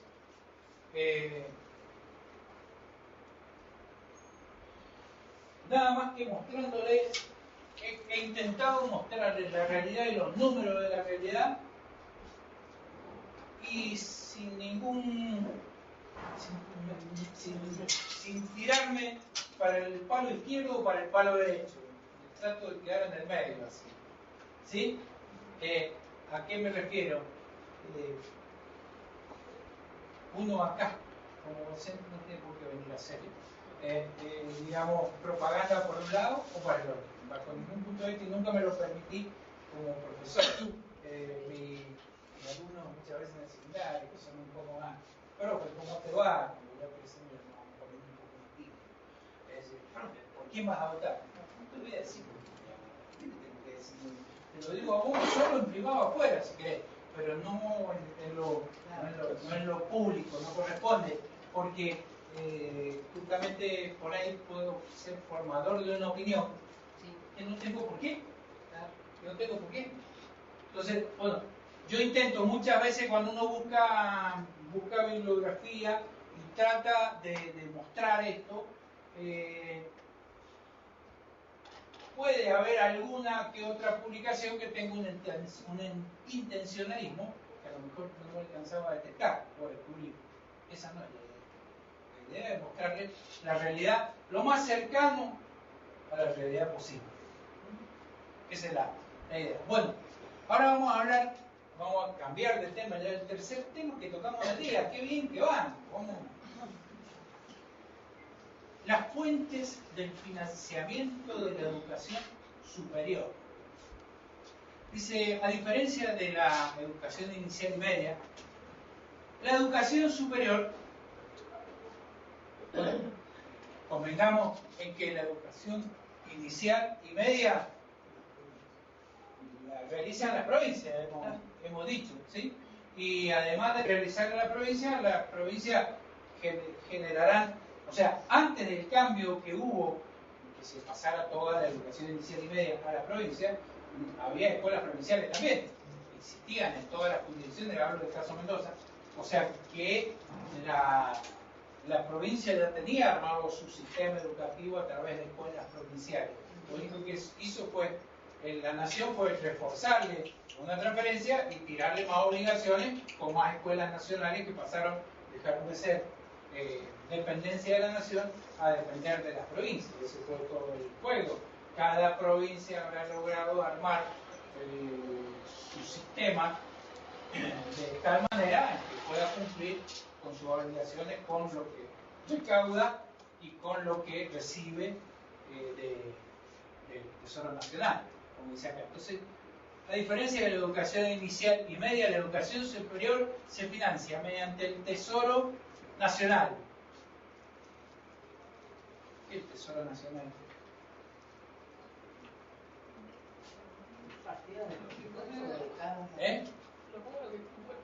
No, ya no hay. Ya no. Los lingotes de oro. No los últimos porque no hay. Los lingotes de oro que llevaron a Inglaterra, ¿sí? El brother de hace un montón de años. No, el Tesoro Nacional. En la caja. En la caja. En la caja. Exactamente, donde van a parar, para hacerla más simple, donde van a parar todas las recaudaciones, van a parar ahí, e incluso el Tesoro Nacional vienen a parar cuando el gobierno argentino emite bonos y alguien en el exterior confía y compra esos bonos, era para el tesoro. Cuando el gobierno argentino solicita préstamos, viene a parar también al Tesoro Nacional, en la caja. ¿Cómo se financia? Los producidos propios. ¿Qué son los producidos propios? Que tengan los institutos de educación superior. Los servicios que cobran terceros. Los Las carreras pagas. Las carreras que están aranceladas. Los grupos de Esos son investigación. los recursos propios. Ya vamos a analizar cuál es el régimen que tienen para... Bueno, habrá alguien más acá que me pueda dar una mano con eso en cuanto a qué es lo que son los producidos propios. Seguramente, en general, los producidos propios son los que se sustentan para terceros. Podría ser también alguna donación que recibiera en la universidad de un sector privado que quisiera contribuir para tal o cual investigación. Podría ser también, ¿sí? Por más que se llama. ¿Cómo? También algunos arancelados. Son aquellos que se pueden sustentar con ellos mismos, con la producción que hacen. En general, por eso digo, para que lo analicemos, producidos propios, sin dependencia del Tesoro Nacional, propio, individual, de esta unidad, de la regional Mendoza, de cada una de las otras regionales. ¿Sí? Producido propio, sí. No lo conozco, pero también hay informes que son arancelados. Acá en la regional como no alcanza con el presupuesto nacional, los producidos propios financian ciertas cosas de esta universidad regional. Perdón, a ver, por favor, para que escuchemos. Por ejemplo, los producidos propios de esta regional son los que ayudan a pagar ciertas cosas que no se alcanzan a pagar con el presupuesto, como la luz, el gas, ¿cierto? Hasta que llegan las partidas. Eso es independiente, estamos hablando del producido, del origen estamos hablando. Por eso, pero son... ¿En qué lo aplicamos? Esos son los que vienen de los laboratorios, de los cursos que están dando los chicos, de las partes de Yo entiendo que los ingresos que le produce a la fundación las playas de estacionamiento son producidos propios. Claro. Todos esos son. Después veremos dónde lo destinamos. Claro, pero siempre se dice, desde hace millones de años acá en la UTN Mendoza, el presupuesto nacional nos alcanza para sueldos y 93% y das... A todo el sistema universitario. Ya lo vamos a ver en el sistema universitario argentino. No es solamente no es solo de la regional. No solo de la regional. Pero bueno, el objetivo era el análisis del producido propio, sin que nadie nos ayude, sin que nadie solamente nosotros, por supuesto, dentro de la normativa. Diga, los remanentes de ejercicios anteriores, ¿qué son esos? Los remanentes de ejercicios anteriores.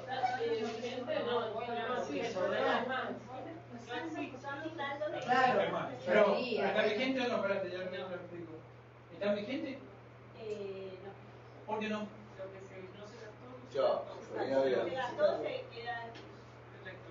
No, hay que analizar dos cosas. Claro, eso es en lo particular de esta universidad, cómo funciona.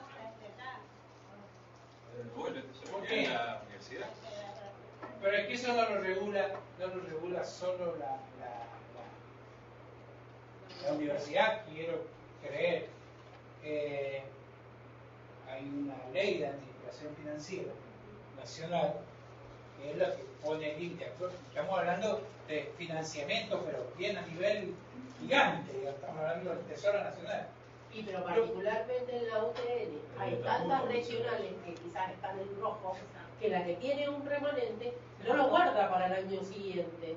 El mismo rectorado lo redistribuye para tapar otro. Eso es gestión presupuestaria.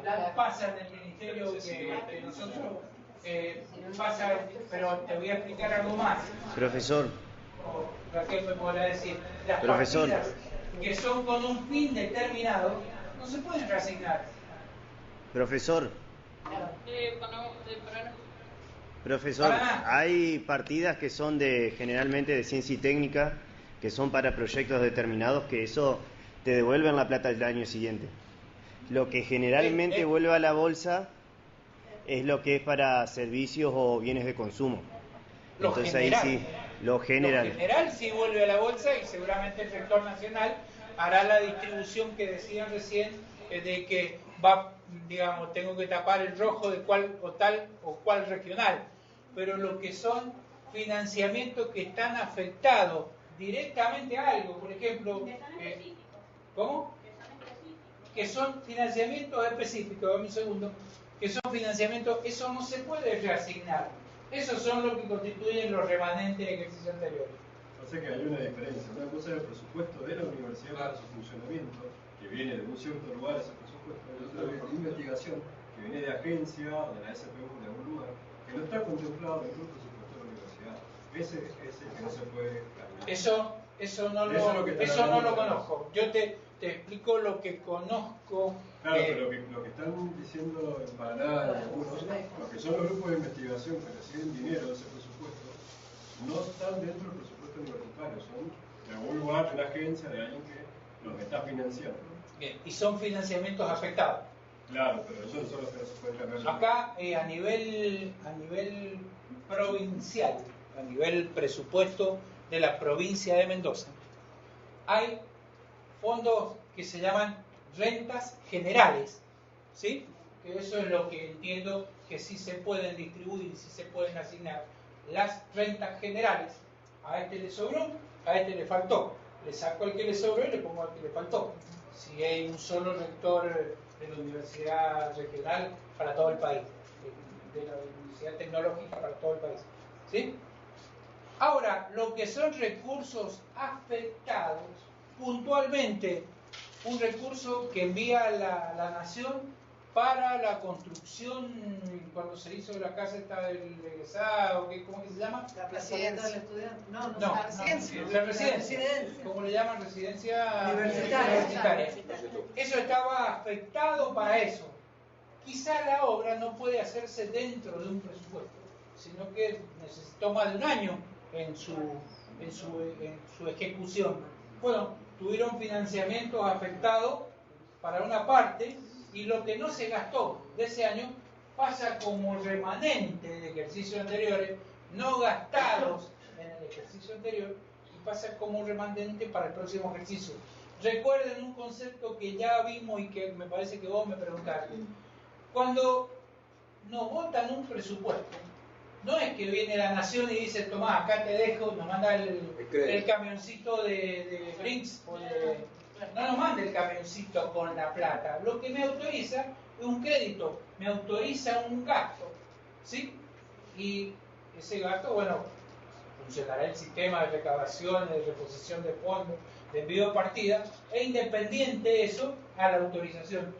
El remanente de ejercicios anteriores es aquello que no gasté en un ejercicio y que no ha sido redistribuido, porque no es una renta general, sino que se distribuye para el mismo fin en el ejercicio siguiente. Esos son los remanentes de ejercicio anterior. Otra consulta. Fuerte, así todo lo escuchamos. El Tesoro Nacional le da el dinero a la universidad, no a la Facultad Mendoza. Lo otro es una cuestión interna, ¿no? Sí, con seguridad que sí. Se lo da al Ministerio de Educación, el Ministerio de Educación a política universitaria. Son varios los peajes. Pero se financia a la universidad, ¿no? No a la facultad. Al Sistema Universitario Nacional. Al Sistema Universitario Nacional. Tienen razón. Y a lo mejor, si es algo puntual, si es para la construcción de la residencia universitaria, a lo mejor quizás recibas la transferencia directamente del Ministerio de Hacienda a la Regional Mendoza, porque acá es donde se van a aplicar los fondos. Quizá. Pero la general del presupuesto es como usted dice. ¿Estamos de acuerdo? Yo esto lo conozco en lo que vivo en el día a día.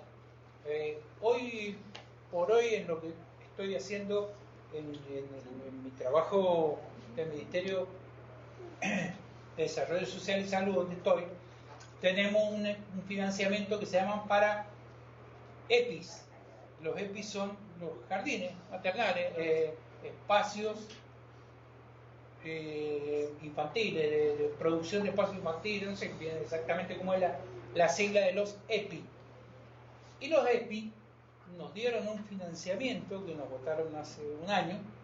Este año estoy trabajando con remanente del ejercicio anterior, ¿sí?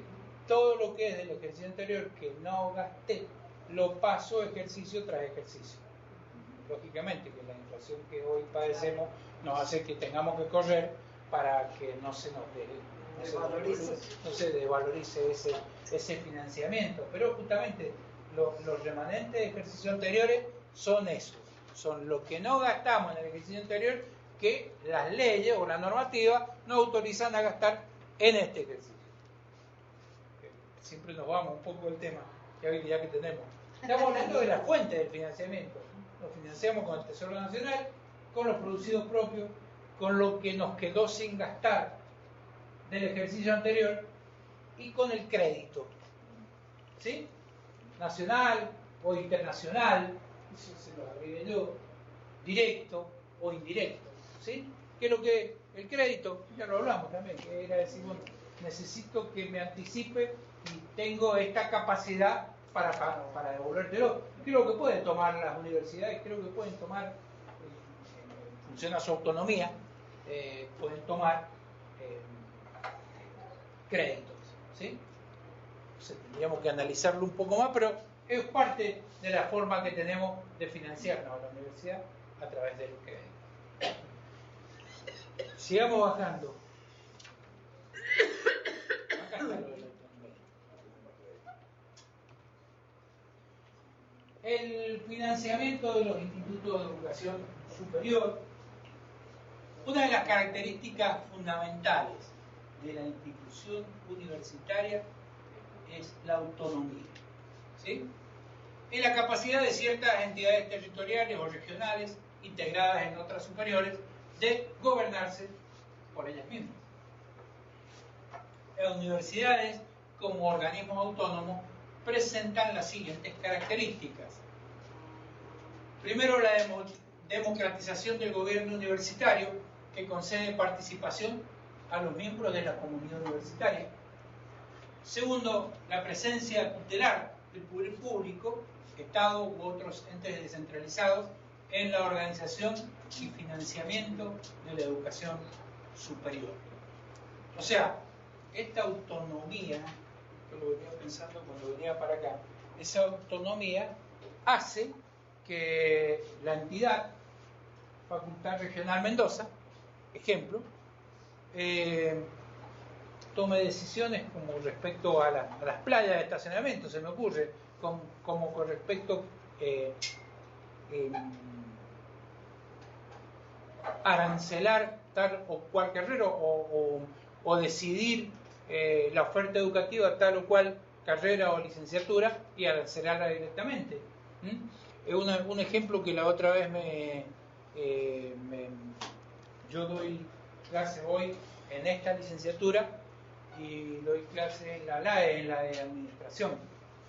Entonces, un día pregunté, dije, ¿y cómo fijan el valor de la hora cátedra? No sé, se fija acá internamente en la universidad. ¿Cómo? ¿No hay un valor para todas las horas cátedra de todas las universidades tecnológicas del país? No es así.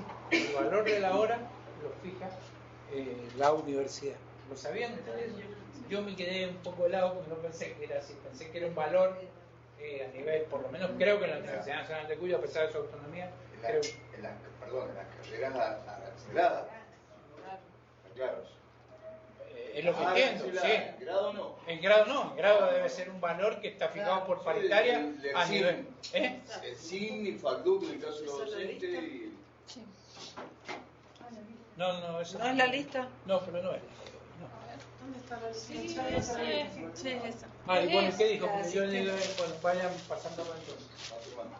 Bien, está claro entonces el tema de la autonomía. Bueno, el hecho de que puedan participar todos en toda la comunidad universitaria y la presencia tutelar del poder público, Estado y otros entes descentralizados en la organización, gestión, financiamiento de la educación superior. quedé pensando en un ejemplo que querías dar, que quería esa autonomía implica, esa autonomía implica toma de decisiones acá a nivel regional en Mendoza. Por ejemplo, estaba pensando la playa esa de alumnos que hay, ¿sí? Se ubica en la que está acá en la esquina de Belgrano y la Madrid.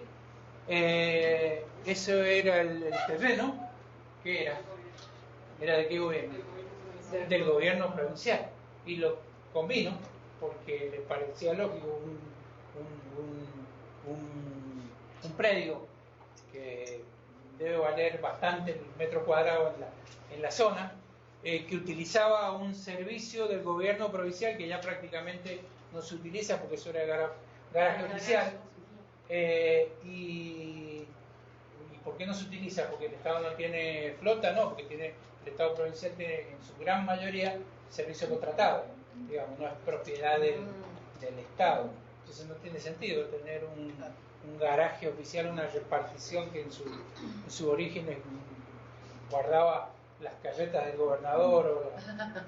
Es muy antigua la dirección del servicio del garaje oficial. Bueno, el gobierno provincial lo decidió, lo acordó con el gobierno de la universidad. Eso funciona que a la autonomía que tiene.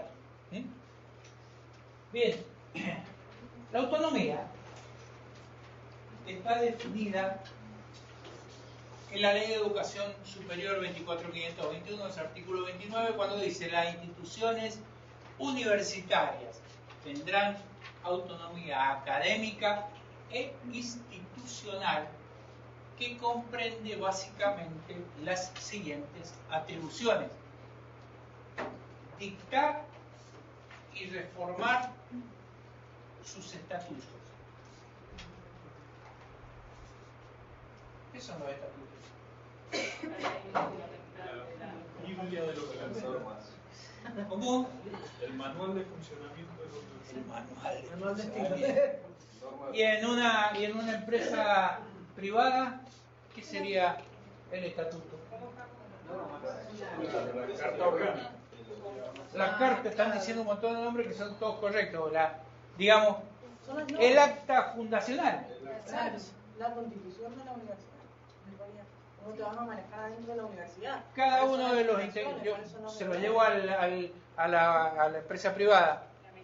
Tal y tal se reúnen para la formación de una sociedad de responsabilidad limitada que tendrá tanto tiempo y que se dedicará a tantas cosas, y que tendrá su capital dividido de tal manera. Es el acta, digamos, fundacional, el estatuto, ¿sí? Digamos, como dijeron por acá, no sé, la ley suprema, básica, ¿sí? Entonces, dictar y reformar sus estatutos. Dictar y reformar sus estatutos. Por supuesto que tendrán sus normas para esa reforma. Definir sus órganos de gobierno, sus funciones y elección de autoridades de acuerdo con el estatuto de cada universidad y la ley de educación superior, que lógicamente le pone los límites, ¿sí? Le pone el marco. Tercero, administrar sus bienes y recursos. Caso típico ese que le acabo de dar de la playa de estacionamiento. Administrar sus bienes y recursos conforme al estatuto y leyes que rigen en la materia, lógicamente, que para aceptar, no sé cómo se los habrán dado ese predio, si ese predio se los habrán dado en donación, si se los habrán dado a préstamo por un término, sea como fuera, tiene que estar contemplado en que debe poder ser aceptado o no. ¿De acuerdo?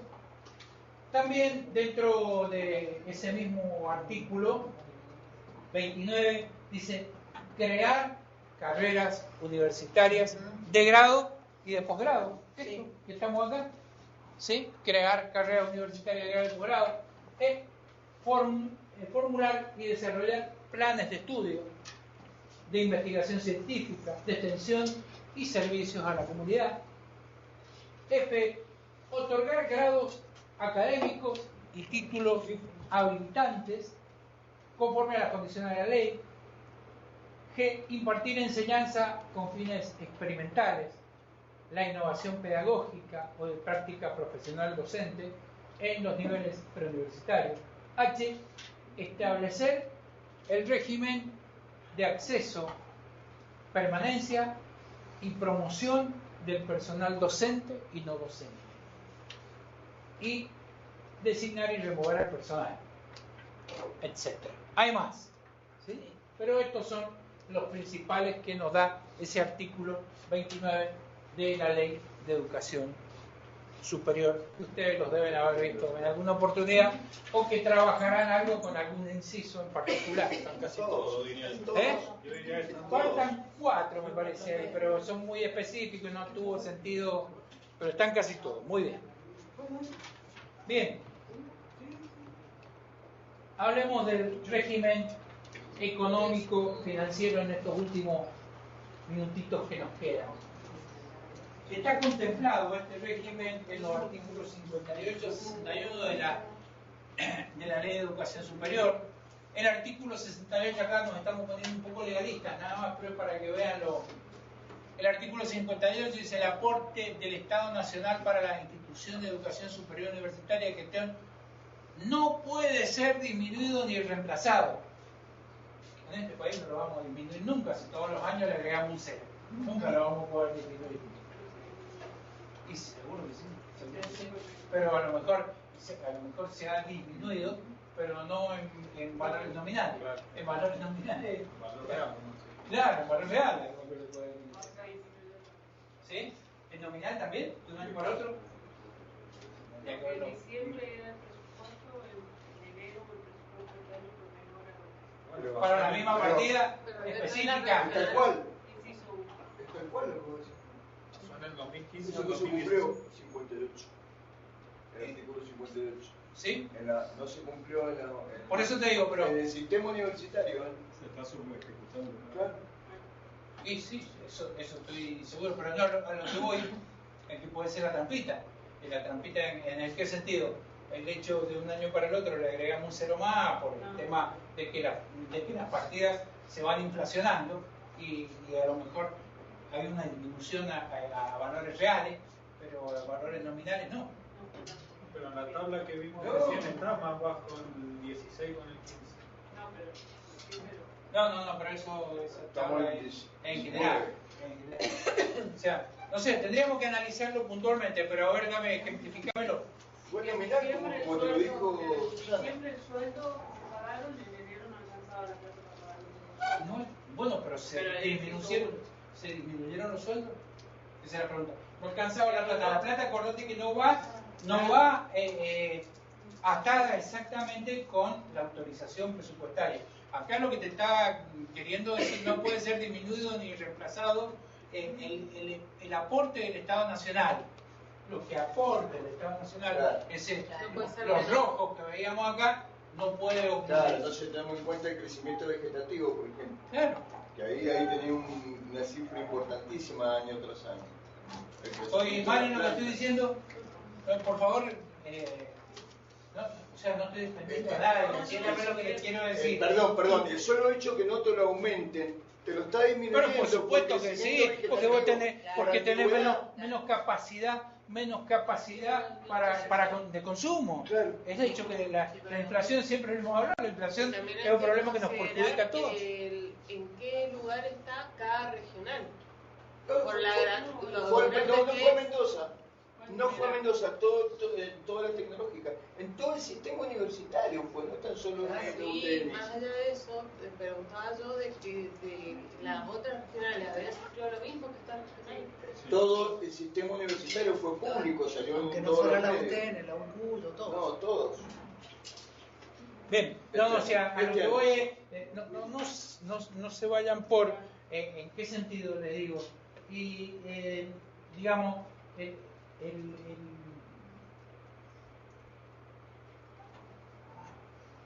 ejemplo que vos dabas recién, los sueldos que se pagaron en diciembre no alcanzaban los fondos en enero para pagar los sueldos de diciembre. Totalmente. Ahora, ¿hubo alguna disminución de los sueldos? Entonces se cumple eso. Ahí está que la no te explicación. alcanzó, que la inflación te dijo que vos con el sueldo de diciembre comprabas, qué sé yo, 500 litros de leche en caja, ¿sí? Y con el sueldo de enero comprabas 450, y eso es un tema de capacidad de consumo nada más. Sí, En el explícamelo, caso, pero viene como respuesta de la compañera. En el caso de los contratados, y a vos también, contratados y becarios, se hizo cargo la facultad, en el caso nuestro, con fondos de producidos propios. Pero también se sacaron horas extras.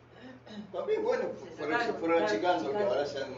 Pero me refiero a que esa situación de lo que vos estás hablando, O sea, me parece que mayormente pasa por una cuestión de partidas presupuestarias, que a fin de diciembre van como extinguiéndose las partidas presupuestarias. ¿Estamos de acuerdo?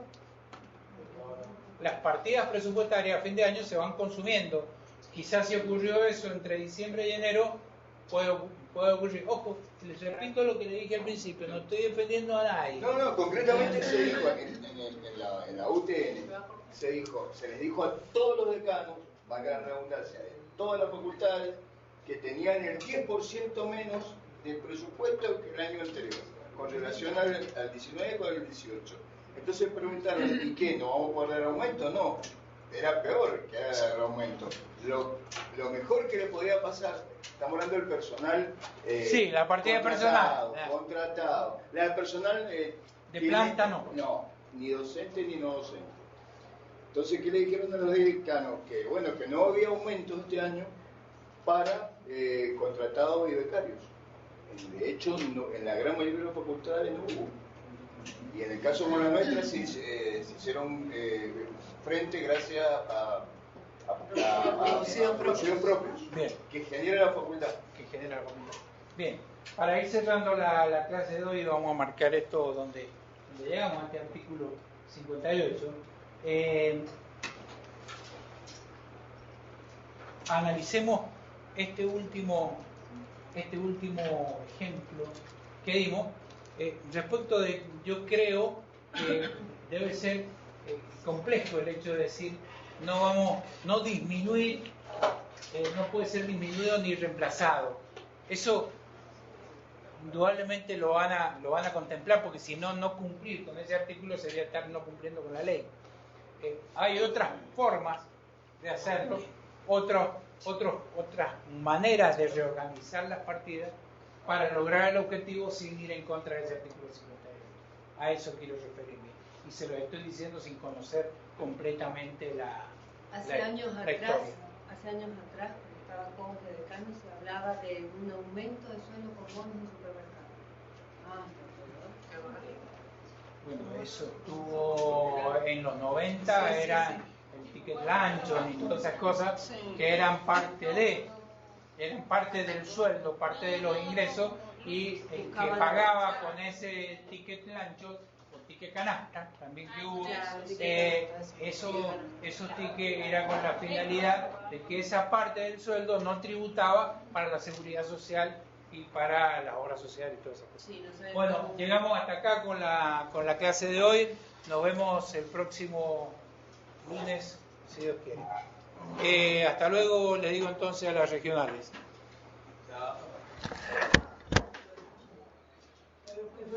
Adiós. Hasta luego, profe.